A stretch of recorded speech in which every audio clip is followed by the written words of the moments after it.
Magandang araw po sa inyong lahat. Ako po si Father Dion, ang Post-Catholic Chaplain ng Headquarters and Headquarters Support Group, Philippine Army. At ito po ang salita ng Diyos, ang ating gabay.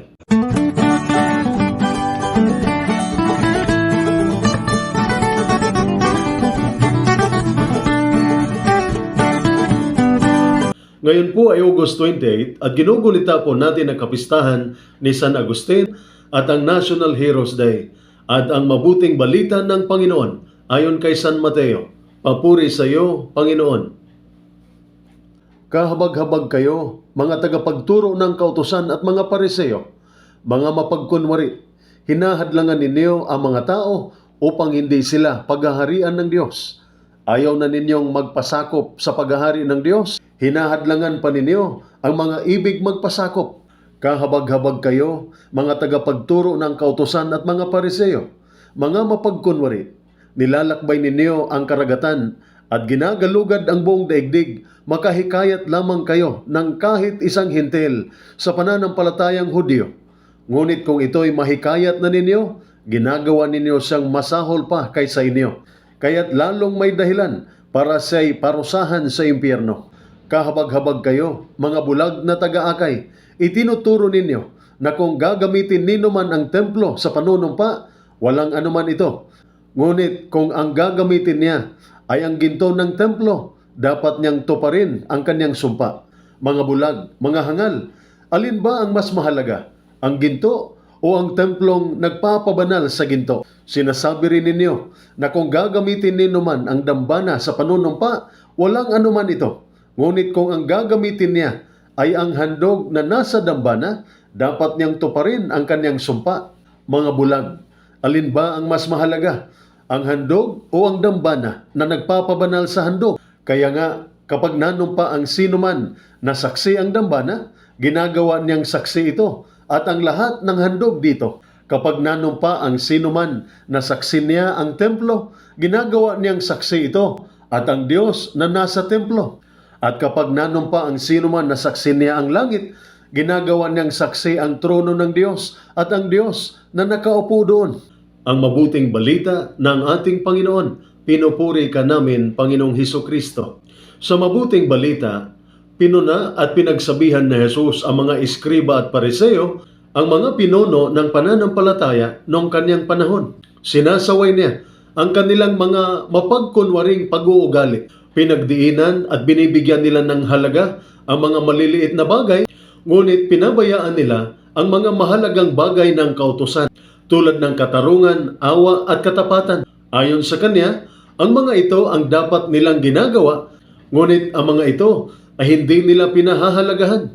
Ang mga salita ng ating Panginoon sa mabuting balita ay nagpapaalala sa atin bilang mga sundalo sa kahalagahan ng ating pagpasya at pagkilos. Ang inyong tungkulin bilang mga sundalo ay napakalaki at mapanganib dahil hinihiling nito mula sa inyo ang inyong kahandaang mag-alay ng inyong buhay para sa pagtatanggol at pagprotekta ng ating bayan. Kayo ang pinagkakatiwalaang itaguyod ang katarungan, ipakita ang awa at isabuhay ang katapatan sa paglilingkod sa ating bansa.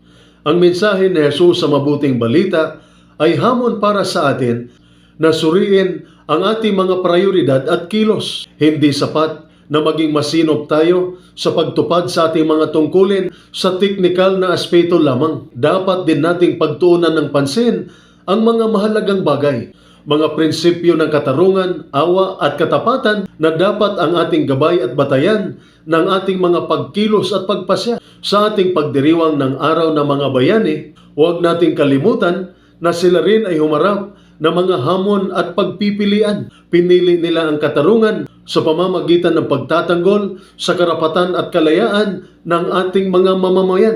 Pinili nila ang awa sa pamamagitan ng pagpapalawak ng kalinga at tulong sa mga nangangailangan. Pinili nila ang katapatan sa pamamagitan ng matatag na paglilingkod sa ating bayan kahit sa harap ng panganib at kabiguan.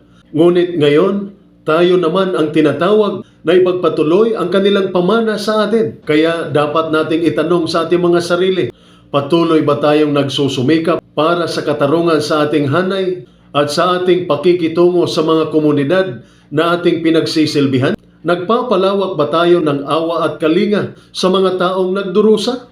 Patuloy ba nating pinapahalagahan ang dangal, integridad at kababaang loob na nagpapakilala sa hukbong katihan ng Pilipinas? Si San Agustin, kaninong kapistahan ay pinagdiriwang natin sa araw na ito, naway magsisilbing inspirasyon para sa atin.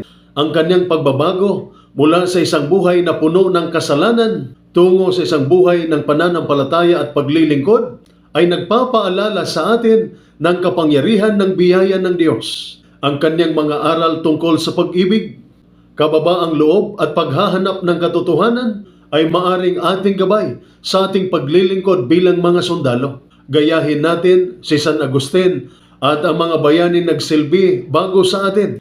Naway magpatuloy tayong maging mga sundalong tagapagtanggol ng katarungan, mga tagapagligtas ng mga mahihina at mga tanglaw ng pag-asa sa panahon ng kaguluhan.